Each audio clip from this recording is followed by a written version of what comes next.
For the last 2 years, you have been told a lie. You have been told that the housing market is strong, that prices are high because of supply and demand, that it's just a temporary blip and things will soon get back to normal. That lie is now over. The housing market is not strong, it is broken, and it's not going to be fixed. Not this year, not next year, maybe not ever. To understand why, you need to understand the 3 pillars that hold up the housing market: affordability, availability, and accessibility, and all 3 are crumbling at the same time. Let's start with affordability. It is now more expensive to buy a home in the United States than at any other time in history, period. The median home price is over $400,000. Mortgage rates are over 7%. The combination of high prices and high rates has pushed the monthly payment on a typical home to over $2,700. That's a 50% increase in just the last 2 years. Who can afford that? Not the average American. The median household income is $75,000 per year. That's $6,250 per month. A $2,700 mortgage payment is 43% of their gross income. That's well above the 30% threshold that is considered affordable. So the buyers are gone, they have been priced out, they are stuck renting or living in their parents' basement. This is not a market, this is a crisis. But it gets worse, because the second pillar, availability, is also broken. You would think that with prices so high, people would be rushing to sell their homes and cash in, but they're not. Why? Because of something called the golden handcuffs. Over 80% of homeowners with a mortgage have a rate below 5%. Over 60% have a rate below 4%. Over 20% have a rate below 3%. They are locked into a once-in-a-lifetime low interest rate, and they are not going to give that up. They are not going to sell their home with its $1,500 monthly payment just to buy a similar home with a $3,000 monthly payment. They are staying put. This is why housing inventory is at a record low. There are no homes for sale. The market is frozen, and the only way to unfreeze it is for prices to come down. A lot. But they can't. Because of the third broken pillar, accessibility. The banks are not lending. They learned their lesson in 2008. They are not going to be left holding the bag when the market turns, so they are tightening their lending standards. They are demanding higher credit scores, larger down payments, and lower debt-to-income ratios. They are making it harder and harder to get a mortgage. So even if prices do come down, most people won't be able to get a loan to buy a home anyway. This is the doom loop of the housing market. Prices are too high for buyers, but sellers can't afford to sell. And even if they could, buyers can't get a loan. It's a complete and total gridlock, and there is no easy way out. The Federal Reserve can't lower interest rates because that would cause inflation to spike again. The government can't build millions of new homes overnight. The banks are not going to loosen their lending standards. So what happens next? The market will bifurcate. There will be a market for the rich, a market where people can pay with cash, a market where prices will remain high, and there will be a market for everyone else, a market where prices will stagnate or fall, a market where inventory will remain low, a market where the dream of home ownership will be just that, a dream. This is the future of the American housing market, a future of haves and have-nots, a future where the American dream is reserved for the few, not the many, a future that has already arrived. Let's dig deeper into the affordability crisis, because it's even worse than it looks. The 43% debt-to-income ratio is based on the median income. But what about the millions of people who make less than the median? What about the young people, the first-time home buyers, the people who don't have a rich uncle to give them a down payment? For them, the dream of home ownership is not just distant, it's impossible. They are locked out of the market, and they may never get in. This is creating a permanent renter class, a generation of people who will never be able to build wealth through home ownership, a generation of people who will be forever at the mercy of their landlords. And the golden handcuffs are a powerful force. It's not just that people don't want to give up their low mortgage rates, it's that they can't.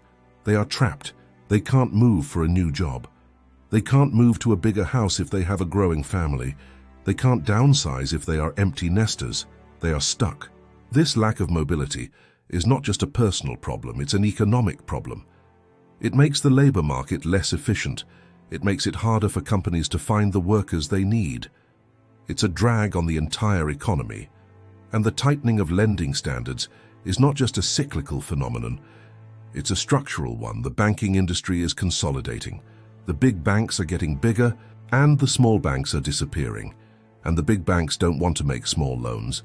They don't want to make loans to people with less than perfect credit. They want to make big loans to rich people and large corporations. It's more profitable, and it's less risky. So the credit spigot is being turned off for the average American, and it's not going to be turned back on anytime soon. This is the new reality of the American housing market.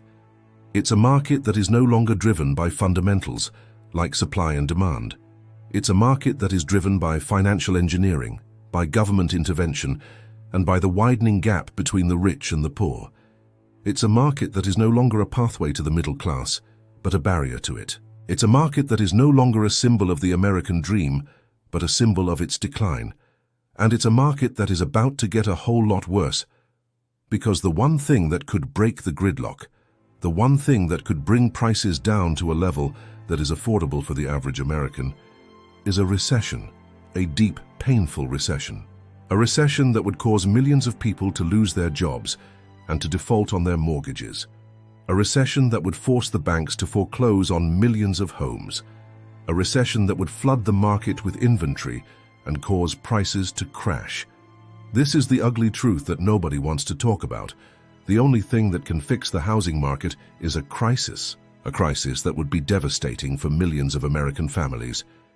A crisis that is looking more and more likely with every passing day.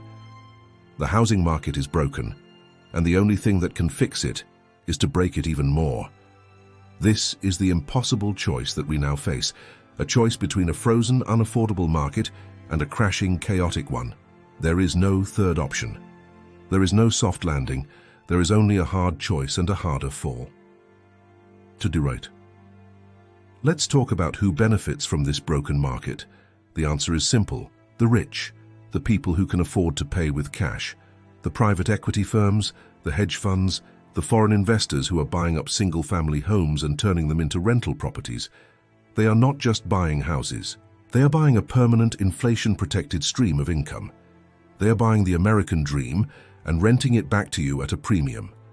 This is the financialization of housing. It's the transformation of a basic human need into a speculative financial asset. And it is the single biggest reason why the housing market is so broken. The game is rigged, the deck is stacked, and the house always wins. And the government is complicit in this. The Federal Reserve, by keeping interest rates at zero for over a decade, created the bubble in the first place. They made it cheap for investors to borrow money and speculate on housing. They created the conditions for the affordability crisis. And now, by raising interest rates at the fastest pace in history, they have pricked the bubble and created the gridlock. They are the arsonist and the firefighter, the cause of the problem and the supposed solution. But their solution is worse than the disease. Their solution is a recession that will crush the very people they are supposed to be helping. And the politicians, they are useless. They offer empty promises and meaningless gestures. They talk about affordable housing, but they do nothing to address the root causes of the problem. They do nothing to rein in the power of Wall Street. They do nothing to help the average American build wealth through home ownership. They are beholden to the same special interests that are profiting from the crisis. They are part of the problem, not the solution. So what can you do? You can't wait for the government to save you. You can't wait for the market to fix itself. You have to take matters into your own hands. You have to be smart. You have to be creative. You have to be willing to do things differently. Maybe that means moving to a more affordable city. Maybe that means house hacking, buying a duplex or a triplex and living in one unit while renting out the others. Maybe that means co-living, buying a home with friends or family. Maybe that means exploring alternative housing options like tiny homes or manufactured homes. It's not going to be easy, but it's not impossible. The American dream of home ownership is not dead, but it has changed. It's no longer a simple, straightforward path. It's a winding, difficult road, a road that requires courage, creativity, and a willingness to challenge the status quo, a road that is not for the faint of heart. But it's a road that is still worth taking, Because at the end of that road is not just a house, it's a home, it's a community, it's a future, it's a piece of the American dream that is still worth fighting for. To write. Let's zoom out and look at the bigger picture. The housing market is not an isolated system. It is a reflection of the broader economy and the broader society. And what it is reflecting right now is a society that is deeply, fundamentally broken. A society that is more unequal, more divided, and more unstable than it has been in generations. The housing crisis is not just a financial crisis, it is a social crisis. It is a political crisis. It is a moral crisis. It is a crisis that is pitting generations against each other. The baby boomers, who bought their homes for a fraction of what they are worth today, are now the gatekeepers of the housing market. They are the ones who are benefiting from the high prices. They are the ones who are voting against new development in their communities. They are the ones who are pulling up the ladder behind them. And the millennials and Gen Z who are saddled with student loan debt, stagnant wages, and a bleak economic future are the ones who are locked out. They are the ones who are being told that the American dream is not for them. This is a recipe for social unrest. It is a recipe for a generational conflict that will tear this country apart. And it is a crisis that is pitting regions against each other. The coastal cities, the tech hubs, the centers of finance and culture. These are the places where the jobs are, where the opportunities are. But they are also the places where the housing is the most unaffordable. The heartland, the Rust Belt, the rural areas, these are the places where the housing is more affordable. But they are also the places where the jobs are disappearing, where the opportunities are drying up. This is creating a great sorting, a great divergence between two Americas, a rich, expensive, and dynamic America, and a poor, cheap, and stagnant America. This is not a healthy or a sustainable situation. It is a recipe for political polarization, for social fragmentation, and for national decline. This is the real story of the housing market. It's not about interest rates. It's not about supply and demand. It's about the collapse of the American social contract. It's about the failure of our institutions to provide a basic level of security and opportunity for the average person. Here it's about the triumph of greed over community, of speculation over production, of the few over the many. The housing market is broken because America is broken. And it's not going to be fixed until we fix America. Until we decide that we are all in this together. Until we decide that a home is not just a financial asset, but a human right. Until we decide that the American dream is not a commodity to be bought and sold, but a promise to be kept. A promise to ourselves and to the generations that will come after us. A promise that is waiting to be redeemed.